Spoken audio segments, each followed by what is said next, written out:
চোখের পলক ফেলতে ফেলতে দিন যে কিভাবে চলে যায় সেটা বুঝতেও পারি না।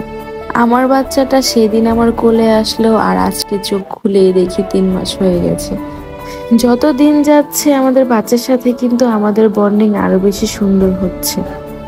প্রতি মাসে আমি একটা করে কেক আনি ওর জন্য, যেন এই দিনটা আমি একটু স্পেশাল করতে পারি।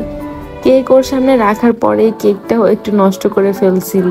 আস্তে আস্তে ও বড় হচ্ছে, ওর ফেসটা কিন্তু এখন বোঝা যায় যে ওর ফেসটা কার মতো হবে। বাবা, ও বাবা, ও বাবা, এই যে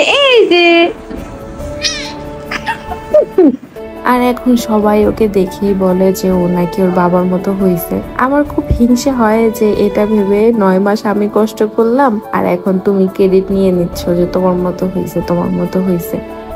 আবার অনেকেই বলে যে মাঝে মাঝে আমার মতো লাগে, আবার মাঝে মাঝে ওর বাবার মতো লাগে। হঠাৎ যখন কেউ আমার সামনে বলে যে ও তো ওর বাবার মতো হয়েছে, তখন আমি মুচকি হাসি আর ভাবি যে হ্যাঁ, ওইটাই তো সেই মুখ, যে মুখ দেখে ভালোবেসেছিলাম। ওর ছোট্ট একটা হাসি যেটা আমাকে এক পাশে বেশি টানে। আমি সামনে থাকলে এখন বাবার মতো ছেলেটাও খুশি হয়ে যায়, চোখে যেমন আলো জ্বলে ওঠে। মাঝে মধ্যে থমকে যেতে হয়, ভাবি এই ছোট মানুষটার মধ্যে ওর বাবা কতটা বাস করে।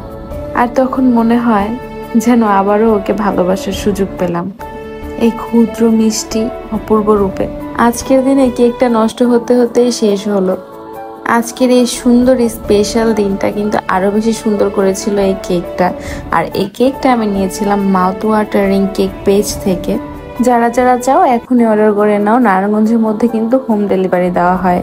আর আমার ছোট্ট পিচ্ছির ফটোশুট গুলো তো দেখতেই পারলা। এটাই ছিল আমার আজকের ছোট্ট মিষ্টি একটা ব্লগ। তো দেখা হবে নেক্সট কোনো ভিডিওতে। Thanks for watching everyone. Say মাশাআল্লাহ, আল্লাহ হাফেজ।